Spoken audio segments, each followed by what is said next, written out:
santé n'a pas de prix, dit-on, et le coronavirus existe, il est bel et bien réel. Ça tue aussi, surtout la transmission est très facile. Nous sommes toujours dans votre émission Homo Handicap, très chers téléspectateurs, bienvenue dans votre émission qui fait point sur les questions liées aux personnes vivant avec handicap PVH en cible.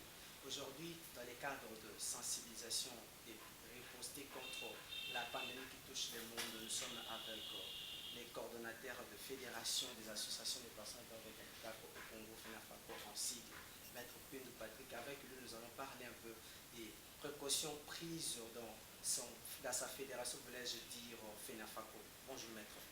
Oui, bonjour mon frère Rolvi. Sentez-vous bien? Oui, je me porte très bien, espérant aussi que vous vous portez très bien. Je vais bien, merci. Maître, comment la Fédération nationale des associations des personnes avec handicap avait reçu l'ordonnance présidentielle au sein de sa fédération? Bon, le chef de l'État avait pris une ordonnance qui a annoncé beaucoup de mesures, n'est-ce pas, pour lutter contre le coronavirus en République démocratique du Congo. Et cette ordonnance aussi de lutte contre le coronavirus concernait les personnes vivant avec handicap, parce que les personnes vivant avec handicap sont des sujets de droit, les personnes vivant avec handicap sont des personnes à part entière. Donc c'est une ordonnance qui ne nous a pas épargnés. Les mesures prises par le chef de l'État, c'était pour épargner la population congolaise à la propagation de cette pandémie, et cela concernait aussi les personnes vivant avec handicap. Je crois que les personnes vivant avec handicap, nous avons été d'accord avec les mesures prises par le président de la République, et moi-même aussi directement, j'ai relayé les messages en province par mes coordonnateurs provinciaux, à commencer par les coordonnateurs provinciaux de la ville-province de Kinshasa, en vue de faire respecter cette ordonnance, les mesures prises dans l'ordonnance du président de la République en milliers de personnes vivant avec handicap dans toutes les 26 provinces de la République démocratique du Congo. Aujourd'hui, la RDC enregistre plus ou moins 100 cas. Les personnes avec handicap font partie de ces cas-là confirmés déjà. Bon, aujourd'hui, comme nous l'a dit le comité de riposte, la RDC présente plus de 100 cas, n'est-ce pas, de personnes qui sont contaminées par ce coronavirus. Mais au jour d'aujourd'hui, en tout cas, il n'y a pas de statistiques qui démontrent que non, il y a des personnes vivant avec handicap qui sont contaminées. Moi, c'est pourquoi la FENAFACO, il y a de cela 3, 4, 5 jours, nous avons créé qu'on puisse associer une personne vivant avec handicap ou un leader des personnes vivant avec handicap dans le comité élargi de riposte contre le coronavirus, afin que celui-là puisse au moins faire un plaidoyer pour que le comité de riposte aussi puisse faire quelque chose pour les personnes vivant avec handicap. Peut-être qu'il y a des personnes vivant avec handicap qui sont contaminées, mais du fait que le comité de riposte ne fait pas une attention particulière auprès des personnes vivant avec handicap, c'est difficile de connaître si il y a des personnes vivant avec handicap qui sont contaminées ou pas. Raison pour laquelle nous-mêmes, au niveau de la FENAFACO, nous avons lancé un appel auprès des partenaires techniques et financiers comme CBM, comme Handicap International, comme les CICR, le Comité international des Croix-Rouges. Nous les avons demandé de mettre en place un programme d'urgence pour la lutte contre le coronavirus à milliers de personnes vivant avec handicap, avec comme objectif de pouvoir aussi faire le dépistage mobile dans des centres d'hébergement des personnes vivant avec handicap pour connaître s'il y a des personnes vivant avec handicap qui sont contaminées ou pas, et aussi équiper des personnes vivant avec handicap de matériel de protection et de matériel de sensibilisation pour les épargner de cette pandémie du coronavirus. Donc à ce jour ici, c'est quelque chose qui préoccupe la FENAFACO parce que nous n'avons pas de statistiques s'il y a des personnes avec handicap atteintes par le coronavirus. Et là, nous lançons aussi directement un appel au niveau du comité de riposte, n'est-ce pas, et au niveau du gouvernement pour qu'on puisse nous dire s'il y a des personnes vivant avec handicap qui sont contaminées par rapport à la pandémie du coronavirus ou pas. Maître, le fait de manquer le matériel qu'il faut pour les tests, pour comprendre si les personnes avec handicap ne sont ou ne sont pas là, maintenant ça garde pas un danger. Comme je l'ai dit, je pense que les personnes vivant avec handicap sont en danger, mon frère. Parce que quand vous allez dans les 28 centres, d'abord je prends les 28 centres de la ville-province de Kinshasa, dans les centres d'hébergement pour personnes vivant avec handicap, et quand vous allez dans d'autres centres d'hébergement des personnes vivant avec handicap en province, vous verrez que les personnes de ces centres-là ne sont pas propres. Les personnes de ces centres-là sont, je ne sais pas comment expliquer, ce sont des endroits où les gens ne peuvent pas habiter. Donc, c'est vraiment mal propre et les personnes vivant avec handicap sont exposées. Quand vous allez en province, plus de 75% des personnes avec handicap n'ont pas des équipements pour leur mobilité. Des personnes avec handicap rampent au sol. elles ont la facilité de pouvoir être contaminées du coronavirus. C'est pourquoi moi je dis que le gouvernement doit prendre en compte cette question du coronavirus amélioré des personnes vivant avec handicap. Les partenaires techniques et financiers doivent prendre en compte cette question du coronavirus amélioré des personnes vivant avec handicap. Moi j'ai peur qu'il y ait beaucoup de personnes vivant avec handicap qui sont contaminées par rapport à cette pandémie. Hein, on pourrait peut-être un jour déclarer la fin de cette pandémie et vous verrez que non, 2 mois après, ça va se manifester plus chez les personnes vivant avec handicap parce qu'il n'y a pas de mesures qui ont été prises. C'est pourquoi nous, au niveau de la FENAFACO, nous continuons à créer pour qu'un leader des organisations des personnes vivant avec handicap qui connaît le terrain, puisse intégrer les comités élargis de riposte, pas seulement un délégué des personnes vivant avec handicap, mais qu'on puisse associer la société civile, qui est même une représentante des organisations des femmes, un représentant des albinos, un représentant même des syndicats, des professeurs d'université, des enseignants, qu'on puisse se retrouver pour que la lutte puisse devenir efficace dans notre pays. Maître, comme fédération, la FENAFACO n'est-elle pas capable de se prendre en charge pour poster ces virus qui attaquent le monde? Oui, comme vous savez, la FENAFACO, c'est une organisation de la société civile qui a comme mission de pouvoir défendre les intérêts des personnes vivant avec handicap. La FENAFACO n'a pas de moyens pour faire face contre cette lutte de coronavirus amélioré des personnes vivant avec handicap.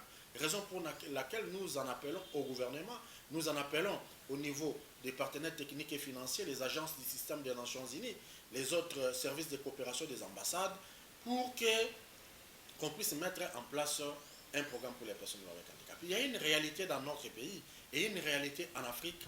Les problèmes de l'handicap ne sont pas pris en compte par nos gouvernements. Ça, les partenaires doivent les connaître, donc on ne doit pas se les cacher.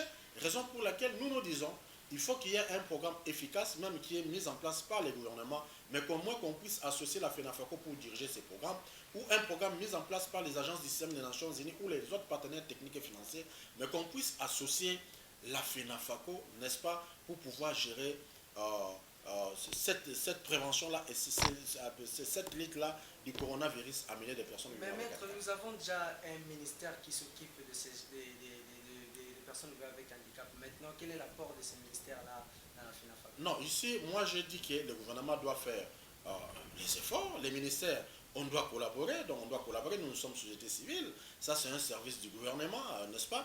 Mais nous disons ce que nous sommes en train de constater sur le terrain et nous disons la réalité, ce que nous voyons en RDC, ce que nous voyons en Afrique, rien n'est fait, vous comprenez? Moi, comme coordonnateur national de la FENAFACO, nous avons mis en place un programme d'urgence pour la prévention et la lutte contre le coronavirus amélioré des personnes avec handicap. Mais c'est un programme, jusqu'à aujourd'hui, nous n'avons pas de partenaires.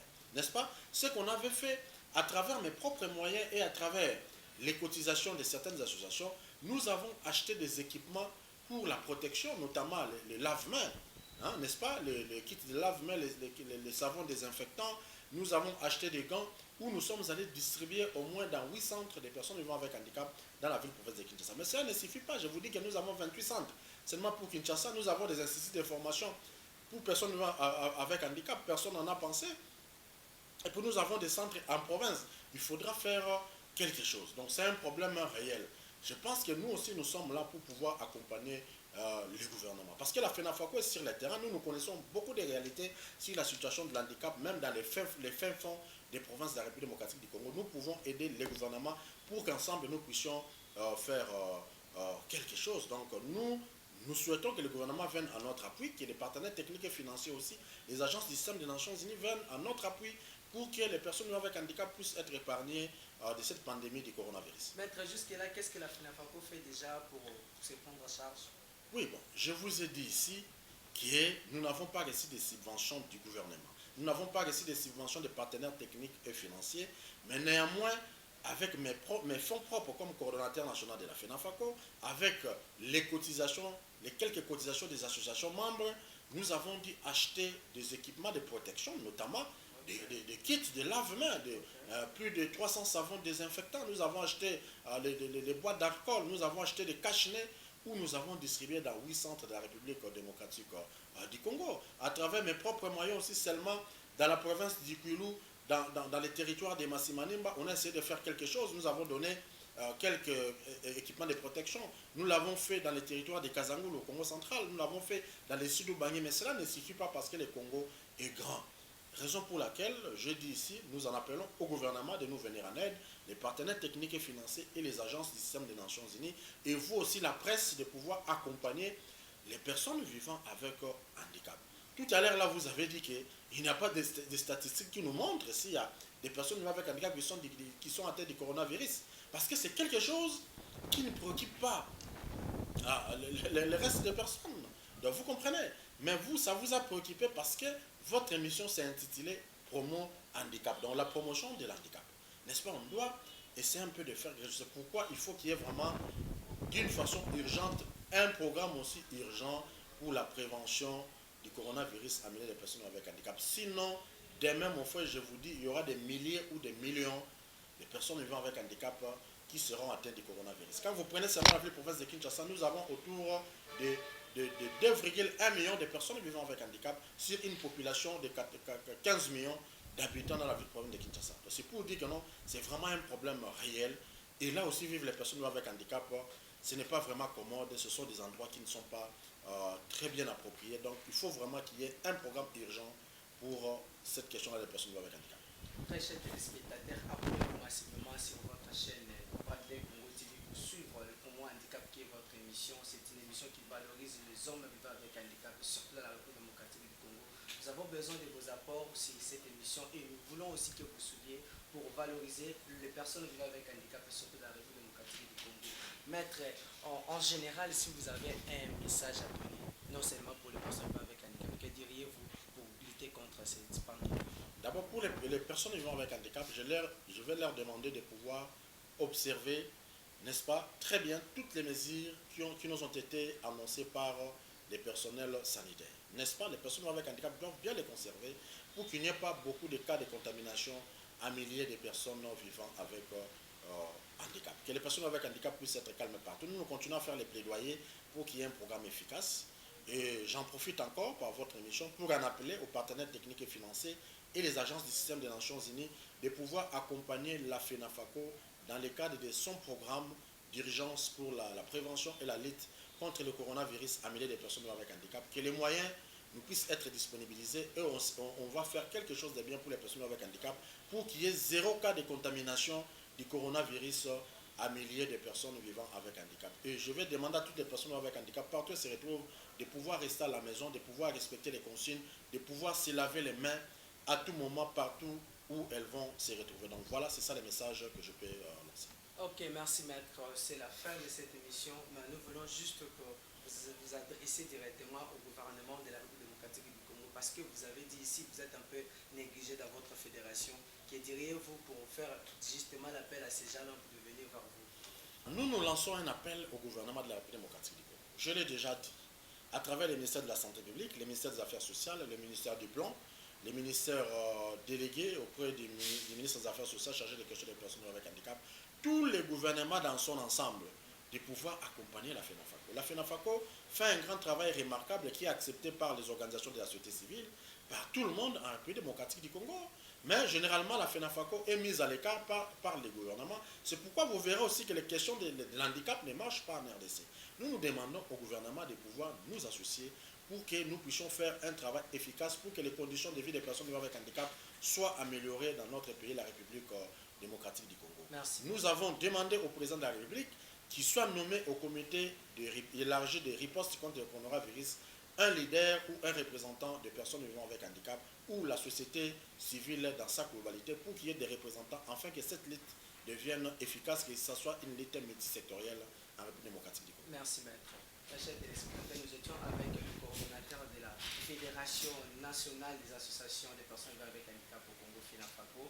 Avec lui, nous avons parlé de cette pandémie, comment sensibiliser les gens vivant avec handicap contre cette pandémie. Pour vous et avec moi, nous donnons l'opportunité de se voir prochainement si Dieu nous donne le souffle de vie. Merci beaucoup.